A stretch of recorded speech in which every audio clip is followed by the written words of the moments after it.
তেল ছাড়া মাছ ভাজা কিভাবে সম্ভব, তাও আবার দেখতে এতটাই লোভনীয়। আসসালামু আলাইকুম রহমতুল্লাহ। আমার প্রিয় ভিউয়ার সবাই কেমন আছেন? আশা করি সবাই বলো। চলে আসলাম আরেকটা ভিডিও নিয়ে। আজকের ভিডিওতে থাকতেছে কিভাবে তেল ছাড়া মাছ ভাজা করতেছি। ভিউয়ার্স, এখানে আমি রুই মাছ নিয়েছি, আর অফ ক্যামেরায় এই মাছগুলোকে আমি 2 চামচ মরিচের গুঁড়া, 1 চামচ হলুদ গুঁড়া আর 1 চিমটি পরিমাণ জিরা ধনিয়ার গুঁড়া দিয়ে আমি মেখে রেখেছিলাম প্রায় 5 মিনিটের মতো।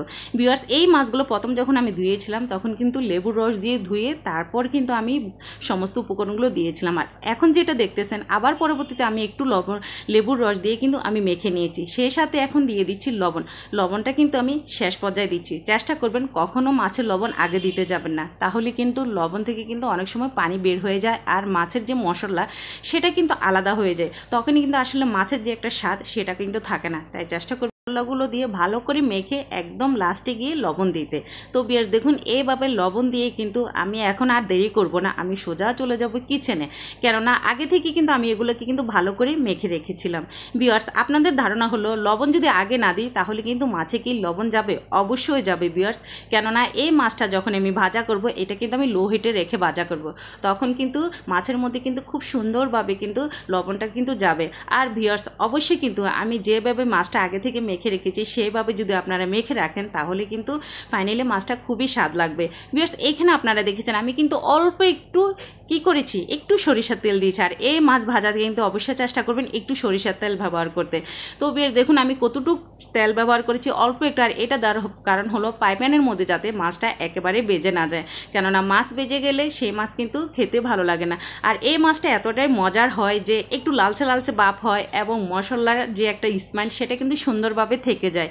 তো ভিউয়ার্স দেখুন, আমি যে পরিমাণ তেল দিয়েছি আর একদমই হালকা, আপনারা দেখেন পুরো পাইপ্যানটা কিন্তু আমি সেই তেল দিয়ে কিন্তু মেখে নিয়েছি। আর আপনারাও চেষ্টা করবেন এইভাবে কিন্তু হালকা তেলের মধ্যে পুরো পাইপ্যানটা মেখে নিতে।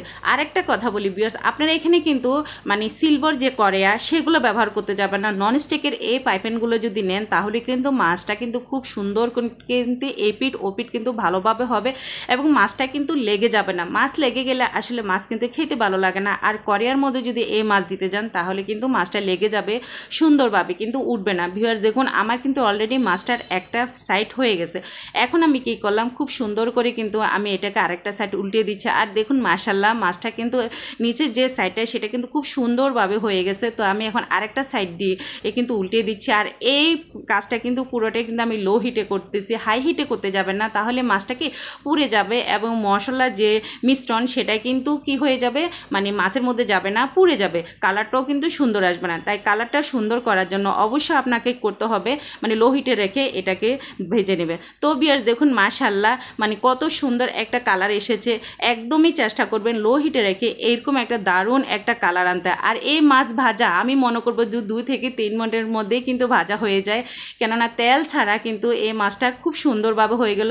আসলে তেল আমাদের স্বাস্থ্যের জন্য খুবই ক্ষতিকর, যত তেল আমরা কম খাবো ততই কিন্তু স্বাস্থ্যের জন্য উপকার। তাই চেষ্টা করবেন এরকম একটু সময় ধরে যদি আপনারা মাছটা ভাজা করেন তাহলে কিন্তু তেল ছাড়া মাছ ভাজা খাওয়া কিন্তু কোনো ব্যাপারই না।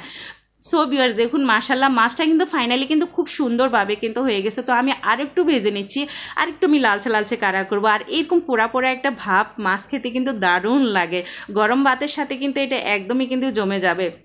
ভিউয়ার্স, এইভাবে কিন্তু মাছটা একটু এপিট ওপিট উল্টিয়ে দেবেন আর চেষ্টা করবেন একটু মানে 5 মিনিট পর পর এটাকে উল্টিয়ে নিতে, তাহলে কিন্তু এটা পোড়া লাগবে না, না হলে কিন্তু পোড়া লেগে যাবে।